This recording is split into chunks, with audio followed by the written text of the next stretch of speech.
Imagine coming home to find a message written on your wall in what looks like blood. I'm in your room. Come find me. You search every closet, every corner, every locked door. Nothing. But the tapping in the walls, it doesn't stop. And then you realize someone has been living inside your house for months, watching you sleep, eating your food, listening to every word you say. This isn't a campfire story. This isn't folklore. This happened. And what came after was so much worse. I'm going to do something I don't normally do. I'm going to give a content warning. This episode contains discussions of violence, murder, sexual violence, and harm to children. It's intended for mature audiences only. Listener discretion is strongly advised. Hey there, I'm May, and welcome back to the Dark Folio. Think of this as your creepy little coffee break. We're talking folklore, hauntings, true crime, all the dark stories that make you lean in and listen a little closer. 15 minutes of the strange, the unexplained, and the absolutely fascinating. So grab your favorite mug, get comfortable, and let's dive into the darkness together. Sometimes the monsters that haunt us aren't ghosts or demons or cursed places. Sometimes they're the living. People so twisted and hidden in plain sight that they become our nightmares. Tonight we're opening a file that blurs the edge between haunting and horror. A story that sounds too strange to be real until you realize every word of it happened. This is The Boy in the Walls, the Daniel LaPlante story. The story begins in Townsend, Massachusetts, a quiet, wooded town about 60 miles northwest of Boston where nothing ever really happened. The kind of place where kids rode bikes down back roads, neighbors left their doors unlocked, and weird was a word you only used to describe the weather. But in the 1980s, one boy stood out. His name was Daniel LaPlante. He was born May 15, 1970, and he didn't quite fit. By all accounts, Daniel's childhood was heavy with shadows. He grew up with his mother and stepfather on Elm Street. Yes, I realize I'm recording this at Halloween, and yes, it is Elm Street, in a house neighbors described as cluttered and chaotic. His parents had divorced when he was young, and Daniel claimed he suffered abuse, emotional, physical, and sexual, from multiple adults in his life, including his father and later even his psychiatrist. He struggled in school, and classmates at St. Bernard's High School in Fitchburg said there was always something off about Daniel. Unfriendly, they called him. Creepy. Weird. He had poor hygiene. He looked perpetually unwashed, and he avoided eye contact. He smiled at strange moments, and he seemed to drift in and out of his own head. As a younger teenager, his curiosity about people, especially women, took on a darker edge. He'd break into homes just to look around. He wouldn't always take anything. Sometimes he would just move things. A book slightly turned. A light left on. Items rearranged in ways that made it clear someone had been there, but not obvious enough to call the police. It was as if he wanted people to feel his presence, but not see him. Not yet. In 1986, a 15-year-old girl named Tina Bowen, living in neighboring Pepperell, picked up her phone. On the line was a boy who said his name was Danny. He claimed he had gotten her number from a mutual friend. He said he'd heard she was kind and funny and that she'd been through a lot lately. Tina's mother had recently passed away, and Danny seemed sympathetic, even sweet. And for a few weeks, they talked on the phone. He told her about his hobbies, his favorite music, his life, all of which turned out to be lies. He painted himself as the kind of boy every teenage girl in the 1980s might have liked, a cross between gentle and mysterious. And eventually he asked her out. She said yes, but when 16-year-old Daniel LaPlante arrived at her door at 93 Lawrence Street, she froze. He wasn't who he had described at all. Daniel stood there, lanky, unkempt, rough-looking, and unsettlingly still. His eyes didn't match his smile. The date was brief, very awkward. She didn't feel safe. And when she told him she didn't want to see him again, Daniel seemed to take it personally. Very personally. Weeks passed. Tina and her younger sister Karen began hearing strange sounds in their house. Footsteps in the hall, knocking behind the walls, whispers in empty rooms. At first, they tried to rationalize it. Maybe a mouse. The wind. Oh, it's old pipes settling. And then things started to disappear. Food from the fridge. Milk mysteriously drained. Small items. A hairbrush. Coins. Bottles of alcohol emptied without anyone drinking them. The girls even started to believe their mother's spirit might be reaching out because they'd been using a Ouija board to try to contact her. It was a comforting thought, until comfort turned to dread. TV channels changed on their own. Objects moved. The house felt watched. One afternoon in early December 1986, the family came home to find disturbing messages scrawled across the walls in what looked like blood, but was actually ketchup and mayonnaise. I'm in your room. Come and find me. Marry me. And when they screamed, the house seemed to scream back. There was banging in the walls, frantic, echoing, alive. On December 8th, 1986, the girls returned home and noticed someone had used their toilet. Neither of them had been home, neither had their father, Frank. Something was very, very wrong. Frank began searching the house, opening closets, checking rooms, until he opened the wardrobe in Tina's bedroom. And there he was, Daniel LaPlante. His face was painted with ketchup and mayonnaise in grotesque patterns. His hair was spiked up, and he wore a Native American-style jacket and what looked like a ninja mask. And in his hands, Frank's own hatchet and a steel wrench. And for a moment, no one moved. And then Daniel spoke, calm, almost cheerful, and he ordered Frank and his daughters and their friend into a bedroom. Frank yelled for the girls to follow him and positioned himself between them and Daniel as they moved down the hallway. But before Daniel could follow them inside, Frank slammed the bedroom door and wedged it shut with his body weight, desperately trying to keep the intruder out. He was trying to make a plan, trying to calm the girls, trying to figure out how to save them all. But Tina, overcome with terror, hoisted open the second-story bedroom window and jumped out. Despite her father's desperate pleas not to, she hit the ground running, and she didn't stop until she reached the neighbor's house, where she called 911. That brave escape likely saved all of their lives. When police arrived, they were able to help Frank and the others out of the house safely, and then they began a thorough search. Every room, every closet, every possible hiding spot. Nothing. Daniel had vanished. It was as if he'd never even been there at all. The family was terrified. They couldn't stay in that house, not knowing he might still be inside somewhere. So they packed what they could and checked into a hotel. For 2 days, they tried to feel safe.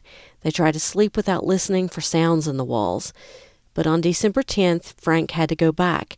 They needed belongings, personal items, things you just can't leave behind. And as he pulled up to 93 Lawrence Street and walked toward the door, he looked up at the house and froze. There, staring out from a bedroom window, was a face. Daniel LaPlante was still inside. Frank immediately called the police. This time, when officers arrived and entered the home, they found something that made their skin crawl. Messages scrawled on the walls. A knife stabbed through a family photograph with the words, "I'm still here. Come and find me." Another photo, another knife. "I'm going to kill you all." Officer Stephen Bezonson later recalled, "When I opened the door and I saw that knife sticking out of the wall through a family picture, the hair went up on the back of my head." And they searched again, more carefully this time, until they discovered something impossible. Hidden tunnels and crawl spaces carved into the walls, some no more than 6 inches wide. Spy holes drilled through the plaster, positioned so that he could watch the family move around their home. And then behind the bathroom wall, in a tiny triangular cavity surrounded by plumbing pipes, they found him, Daniel LaPlante, curled up in a space barely wide enough to fit a human body. He'd been living there for weeks, maybe even months. They suspect still that it might have been a year or more, eating their food, watching them sleep, listening to their grief over the Ouija board, listening to every word. Even after the first police search on December the 8th, he never left. He stayed hidden in those walls for 2 more days, leaving threatening messages while the family was at the hotel, waiting. He didn't resist when they dragged him out. He didn't seem afraid. He just stared. Daniel was arrested and sent to a juvenile detention facility. For the town of Townsend and Pepperell, that should have been the end of the nightmare. But Daniel wasn't done. Not even close. In October of 1987, Daniel's mother remortgaged their house to pay his $10,000 bail, and he was released. He moved back home to Elm Street, angrier now, colder, more calculating. He began breaking into homes again almost immediately. This time, he was stealing guns. On October the 14th, he stole 2 .22 caliber firearms from a neighboring house. On November 16, 1987, he broke into the home of Andrew and Priscilla Gustafson, a young couple who lived just a short walk through the woods from his own house. He stole small items, a cordless phone, a cable box, valuables. He could have stopped there. But 2 weeks later, on December 1st, 1987, he returned, and this time he brought a gun. And now this creepy story turns for the worse. This is where my content warning comes into play. And I'd advise you, it is very disturbing. I will stick to the facts and try to keep it stark and not go into great detail, but I do want you to know what happened, because this is a story that is so unbelievable. It never should have happened, and I'm going to tell you the facts. Priscilla Gustafson was 33 years old, a nursery school teacher, a Sunday school teacher, a beloved member of the community, and she was pregnant with her 3rd child. That afternoon, she picked up her 5-year-old son, William, from a babysitter around 1 p.m. and brought him home. Daniel was already inside the house. He'd broken in for a second time, and this time he decided not to leave. He confronted her with the gun. He forced her and William into the bedroom. He put William in the closet, and then, in an act of unspeakable violence, he sexually assaulted her before binding her to the bed, and when it was over, he put a pillow over her face and shot her twice in the head at point-blank range. William was still inside the closet. Daniel pulled him out, told him his mother was sleeping, and led him down the hall to the bathroom, where he drowned him in the bathtub. And then, as Daniel was fleeing the house, 7-year-old Abigail came home from the school bus. Her 8th birthday was just days away. He dragged her into a separate bathroom downstairs, beat her, and drowned her too. Her body was found in a tub still partially filled with water. Officers later said it was clear that she had fought desperately to stay alive. When Andrew Gustafson came home from work around 5:30 p.m., he found his wife's bloodied body in the bedroom. He was too terrified to search for his children. He called the police, screaming and sobbing. "It was so shocking and unbelievable," he later said. "I screamed. I wailed." Police immediately suspected Daniel LaPlante. There was evidence everywhere once they knew what to look for. A footprint in the flower bed outside the house. And then the next day, investigators found something chilling in the woods nearby. A shirt wrapped around the Gustafson's family nameplate sign. One of those decorative plaques with their name on it that had been torn from the front of their house. He'd taken it as a trophy. The scent from that shirt led tracking dogs on a trail through the woods, straight back to Daniel's home on Elm Street. On December 2nd, police arrived at his house to question him further. Daniel saw them coming. He leapt off the porch and he fled into the woods. For 2 days, one of the largest manhunts in Massachusetts history unfolded. Officers combed the forests, neighborhoods, and abandoned homes. And on December 3rd, 1987, they found him, hiding in a dumpster, still armed with a stolen gun tucked into his underwear, silent, unafraid, as if only he could exist outside the dark. Daniel LaPlante was tried in October of 1988 and convicted of 3 counts of murder. He was sentenced to 3 consecutive life terms, the possibility of parole after 45 years. I can't even imagine that they would give anyone who did what he did the possibility of parole. I mean, that is just wild. In 2017, at the age of 47, he appealed for early release, citing laws about juvenile brain development and rehabilitation. He stood before the court and said, "Words cannot fully capture what I have done. I murdered 3 innocent people. Because of me, a 5-year-old boy will never turn 6. A 7-year-old girl will never turn 8. Because of me, a woman will never give birth to her 3rd child." But a forensic psychiatrist evaluated him and found he lacked empathy and remorse, and the judge denied his appeal. Thank goodness. Daniel LaPlante remains in the Massachusetts Correctional Institution in Norfolk. He will not be eligible for parole until 2032, when he is 62 years old. Some darkness, once unmasked, cannot be unseen. Even now, decades later, his story has taken on the shape of a modern ghost tale. People tell it around campfires, and it's discussed in online forums. The Boy in the Walls. It's been featured on Investigation Discovery's The Real Murders on Elm Street.